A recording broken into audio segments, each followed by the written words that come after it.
الحمدللہ رب العالمین والعاقبۃ للمتقین الصلاۃ والسلام علی سید الانبیاء والمرسلین اما بعد فاعوذ باللہ من الشیطان الرجیم بسم اللہ الرحمن الرحیم۔ قربانی کے متعلق کا بیان لے کر آیا ہوں۔ اللہ تبارک و تعالیٰ نے ان حاجی صاحبان کو بہترین موقع دیا جو حج کی سعادت کے لیے اس سال مکہ مکرمہ اور مدینہ المنورہ میں پہنچ گئے۔ اللہ تبارک و تعالیٰ ان کی حاضری قبول فرمائے، اور جو باقی مسلمان اپنے گوٹھوں میں، شہروں میں، اپنے اپنے علاقوں میں، محلوں میں ہیں، ان کے لیے قربانی واجب کی گئی ہے۔ اس قربانی کے متعلق مسائل لے کر حاضر ہوا ہوں آج کی ویڈیو میں۔ قربانی کے متعلق تو مخصوص جانور کو مخصوص دن میں بنیت تقرب ذبح کرنا قربانی ہے۔ بنیت قربانی کرنا، جانور ذبح کرنا، اسے قربانی کہتے ہیں۔ قربانی حضرت ابراہیم علیہ السلام کی سنت ہے جو اس امت کے لیے باقی رکھی گئی، اور نبی کریم صلی اللہ علیہ وسلم کو قربانی کرنے کا حکم دیا گیا۔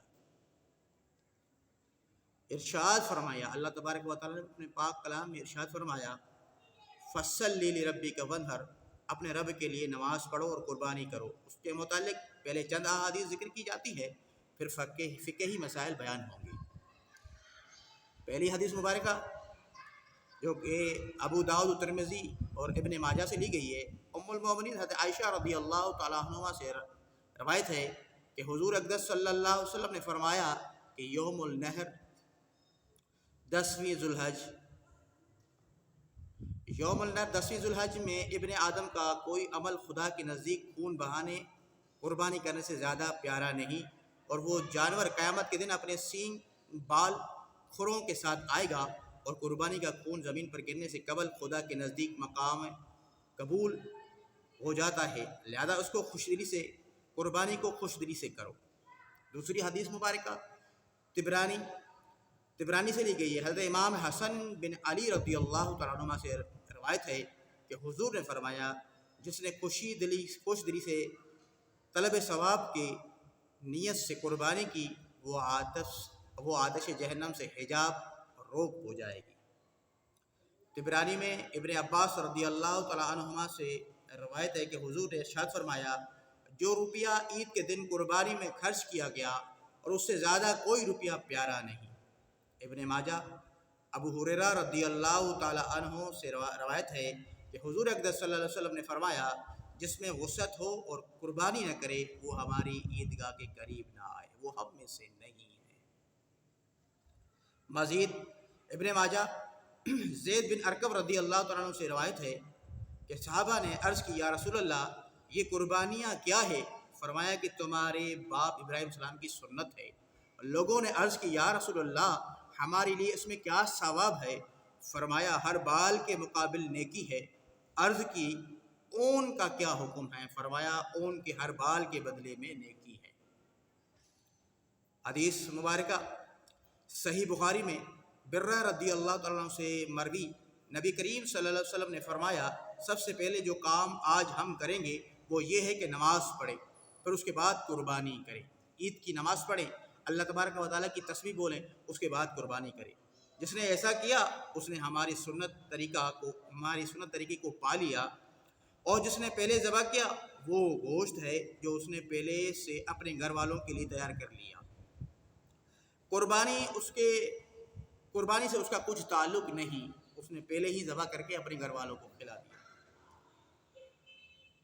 ابو بریدہ رضی اللہ تعالیٰ عنہ نے کھڑے ہوئے اور یہ پہلے ہی ذبح کر چکے تھے، اس خیال سے کہ پڑوس کے لوگ غریب تھے، انہوں نے چاہا کہ ان کو گوشت مل جائے، اور عرض کی، یا رسول اللہ صلی اللہ علیہ وسلم، میرے پاس بکری کا 6 ماہ کا ایک بچہ ہے۔ فرمایا، تم اسے ذبح کر لو، اور تمہارے سوا کسی کے لیے 6 ماہ کا بچہ کفایت نہیں کرے گا سوائے ابو بریدہ۔ امام احمد وغیرہ برہ رضی اللہ عنہ سے راوی کی روایت کی ہے کہ حضور اقدس صلی اللہ علیہ وسلم نے فرمایا کہ آج کے دن جو کام ہو ہم کو پہلے کرنا ہے وہ نماز ہے، اس کے بعد قربانی کرنا ہے۔ جس نے ایسا کیا وہ ہماری سنت کو پہنچا، اور جس نے پہلے ذبح کر ڈالا وہ گوشت ہے جو اس نے اپنے گھر والوں کے لیے پہلے ہی سے کر لیا۔ نسک یعنی قربانی سے اس کا کچھ تعلق نہیں، نہ نماز پڑھی نہ تسبیح کری، اس سے پہلے ہی قربانی کر دی، اس سے پہلے ہی اس نے ذبیحہ کر دیا، تو وہ ذبیحہ اس کے خاندان کے لیے، اس کے رشتہ داروں کے لیے محض ایک گوشت کے ہے کہ وہ ان کا پیٹ بھرے گا، لیکن قربانی سے اس کا کوئی تعلق نہیں، یعنی کہ اس قربانی کے ثواب سے اس کا کوئی تعلق نہیں۔ امام مسلم حضرت عائشہ رضی اللہ تعالیٰ عنہما سے روایت کرتے ہیں کہ رسول کریم صلی اللہ علیہ وسلم نے حکم فرمایا کہ سینگ والا مینڈا لایا جائے جو سیاہی میں چلتا ہو، سیاہی میں بیٹھتا ہو، سیاہی میں نظر کرتا ہو، یعنی اس کے پاؤں سیاہ ہو، پیٹ سیاہ ہو، آنکھیں سیاہ ہو، قربانی کے لیے حاضر کیا گیا۔ حضور نے فرمایا اے عائشہ چھری لاؤ، پھر اس کو پتھر پر تیز کر لو۔ پھر حضور نے چھری لی اور مینڈے کو لیٹایا اور اسے ذبح فرما دیا، پھر پڑھا بسم اللہ اللہم تقبل من محمد وآل محمد ومن امت محمد۔ ترجمہ الہی تو اس کو محمد صلی اللہ علیہ وسلم کی طرف سے اور ان کی آل اور امت کی طرف سے قبول فرما۔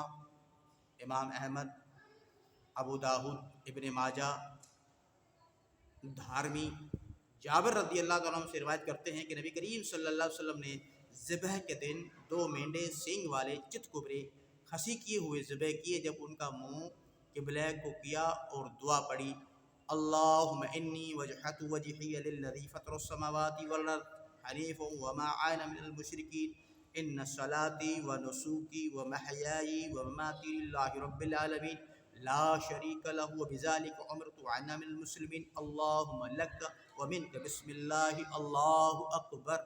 اس کے بعد ذبح فرمایا۔ ایک روایت میں ہے کہ حضور نے یہ فرمایا کہ الہی یہ میری طرف سے ہے اور میری امت کی طرف سے جس نے قربانی نہیں کی۔ امام بخاری اور مسلم میں حضرت انس رضی اللہ عنہ سے روایت ہے کہ رسول کریم صلی اللہ علیہ وسلم نے 2 مینڈے چت کبرے سینگ والوں کی قربانی کی، انہیں اپنے دست مبارک سے ذبح کیا اور بسم اللہ اللہ اکبر کہا۔ کہتے ہیں میں نے حضور کو دیکھا کہ اپنا پاؤں ان کے پہلو پر رکھا اور بسم اللہ اللہ اکبر کہا۔ 11ویں حدیث مبارکہ بیان کر رہا ہوں، یہ ترمذی میں ہے۔ حضرت علی کرم اللہ وجہ الکریم رضی اللہ تعالیٰ عنہ کو دیکھا ہے کہ وہ 2 مینڈے قربانی کرتے ہیں۔ میں نے کہا کہ یہ کیا؟ انہوں نے فرمایا رسول کریم صلی اللہ علیہ وسلم نے مجھے وصیت فرمائی کہ میں حضور کی طرف سے قربانی کروں، لہٰذا میں حضور کی طرف سے قربانی کرتا ہوں۔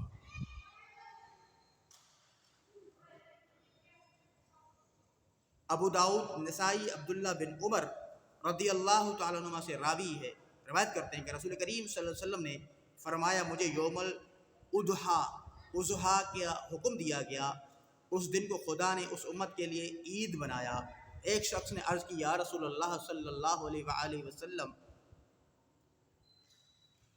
بتائیے اگر میرے پاس منیہا کے سوا کوئی جانور نہ ہو تو کیا اس کی قربانی کروں؟ فرمایا نہیں، ہاں تم اپنے بال ناخن تراشو اور مونچھیں تراشو اور منہ زیر ناف کو منڈاؤ، اسی میں تمہاری قربانی خدا کے نزدیک پوری ہو جائے گی۔ یعنی جس کو قربانی کی توفیق نہ ہو اسے ان چیزوں کی کرنے سے قربانی کا ثواب حاصل ہو جائے گا، اور جس کو قربانی کی توفیق ہو، جو قربانی کرنے کا قصد رکھتا ہو۔ ام المومنین ام سلمہ رضی اللہ تعالیٰ عنہ سے روایت ہے کہ حضور نے فرمایا جس نے ذوالحج کا چاند دیکھ لیا اس کا ارادہ قربانی کرنے کا ہے، تو جب تک قربانی نہ کرے بال اور ناخن نہ کاٹے، یعنی وہ نہ تراشے۔ قربانی کرنے کے بعد وہ تراشے تاکہ اللہ تبارک و تعالیٰ کے یہاں اس کی قربانی مقبول ہو اور ان کو زیادہ سے زیادہ ثواب ہو۔ عبداللہ بن مسعود رضی اللہ تعالیٰ سے روایت ہے کہ حضور نبی کریم صلی اللہ علیہ وسلم نے فرمایا قربانی گائے کے 7 کی طرف سے اور اونٹ 7 کی طرف سے ہے، یعنی کہ 7 حصے ڈالے جائیں۔ گائے میں 7 حصے ڈالے جا سکتے ہیں، اونٹ میں 7 حصے ڈالے جا سکتے ہیں۔ ابن مسعود رضی اللہ تعالیٰ عنہ سے روایت ہے کہ حضور نے فرمایا بھیڑ کا جزیہ 6 مہینے کا بچہ سال بھر والی بکری کے قائم مقام ہے۔ امام احمد نے روایت کی کہ حضور اقدس صلی اللہ علیہ وسلم نے فرمایا کہ افضل قربانی وہ ہے جو باعتبار قیامت اعلیٰ ہو اور خوب فربا ہو۔ طبرانی ابن عباس رضی اللہ تعالی عنہما طبرانی میں حضرت ابن عباس رضی اللہ تعالیٰ عنہما سے روایت ہے کہ حضور نے رات میں قربانی کرنے سے منع فرمایا۔ حضور نے رات میں قربانی کرنے سے منع فرمایا۔ اور مزید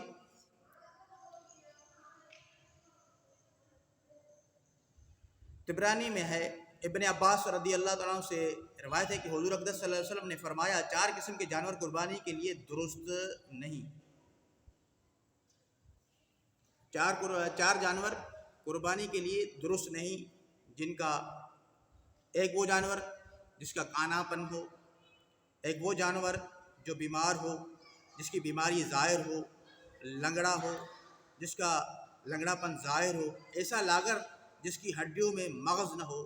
اس کی مثل امام مالک و احمد ترمذی، ابو داؤد نسائی، ابن ماجہ، درامی، برہ بن عازب رضی اللہ عنہ سے یہ روایت ہے۔ ابن احمد، ابن ماجہ، حضرت علی کرم اللہ وجہ الکریم حضرت علی کرم اللہ وجہ الکریم سے روایت ہے کہ رسول کریم صلی اللہ علیہ وسلم نے کان کٹے ہوئے اور سینگ ٹوٹے ہوئے سے قربانی سے جانور سے منع فرمایا۔ کان کٹے ہوئے اور سینگ ٹوٹے ہوئے جانور کی قربانی سے منع فرمایا۔ ترمذی، ابو داؤد، نسائی اور دارمی۔ حضرت علی رضی اللہ تعالیٰ عنہ سے روایت ہے کہ رسول کریم صلی اللہ علیہ وسلم نے فرمایا کہ ہم جانوروں کے کان اور آنکھیں غور سے دیکھ لیں اور اس کی قربانی نہ کریں جس کا کان اور اگلا حصہ کٹا ہوا ہو، اور نہ جس کے کان کا پچھلا حصہ کٹا ہوا ہو، اور جس کا کان پھٹا ہوا ہو یا کان میں سوراخ وغیرہ ہو، یعنی کہ کوئی عیب دار جانور ہے تو اس کی قربانی قابل قبول نہیں۔ امام بخاری ابن عمر رضی اللہ عنہ سے روایت ہے کہ رسول کریم صلی اللہ علیہ وسلم عیدگاہ میں نہر و ذبح فرماتے تھے۔ عیدگاہ کے مطلب کہ ان کے ہاں ایسا ماحول تھا کہ جیسے ہی یہ نماز ہو گئی تو وہ میدان میں ہی اپنی قربانیاں کرتے تھے، جس کو عیدگاہ لکھا گیا ہے۔ تو یہ حدیث مبارکہ تھی جو بیان کی گئی۔ انشاءاللہ اگلے ایپیسوڈ میں ملتے ہیں جس میں قربانی کے مسائل بیان کیے جائیں گے۔ تو سب دوستوں سے میری یہ گزارش ہے، اپیل ہے کہ میرے چینل کو سبسکرائب کر لیں، اور جس سیزن کے حساب سے، جس موسم کے حساب سے جس طرح آتا جائے گا تو انشاءاللہ ویڈیو بناتے جائیں گے اور اپلوڈ کرتے جائیں گے۔ تو ابھی قربانی کے دن چل رہے ہیں، قربانی کی تیاری کرنی ہے، تو اس کے متعلق یہ پورا بیان تھا جو آپ کے سامنے پیش کیا گیا۔ اور یاد رہے کہ یہ میں اپنی طرف سے نہیں، یہ کتاب بہار شریعت سے لی گئی، اور جو حدیثوں کی کتاب سے بیان کی گئی ان حدیثوں کے نام پہلے پکارے گئے ہیں، اس کے بعد راوی کا نام دیا گیا ہے، اس کے بعد حدیث بیان کی گئی ہے۔ تو لہٰذا اگر مجھ سے کوئی بھول چوک ہو گئی ہو یا کوئی غلطی ہو گئی ہو تو میں اللہ کی بارگاہ سے معافی طلب چاہتا ہوں، اور ان سب دوستوں سے معافی چاہتا ہوں جو میرے سے علم زیادہ رکھتے ہیں۔ جتنا میں علم رکھتا ہوں، اور میری کوشش یہی ہے کہ میں اپنا کچھ حصہ اس زندگی میں بھلائی کی خاطر ملا لوں، تاکہ یہ ویڈیوز ہیں چلتے رہیں گے، جس کو فائدہ لینا ہو، منافع لینا ہو، اس سے منافع لے لے گا۔ بس مزید نیت یہی ہے کہ اگر ویڈیو چینل چل گیا تب بھی فائدہ ہے، اگر نہیں چلا تب بھی اسلام کے لحاظ سے، اصلاح کے لحاظ سے سب دوستوں کے لیے یہ اصلاحی بیان ہیں جو رکھے ہوں گے اور کام آتے رہیں گے۔ وآخر دعوانا الحمدللہ رب العالمین۔ السلام علیکم ورحمۃ اللہ وبرکاتہ۔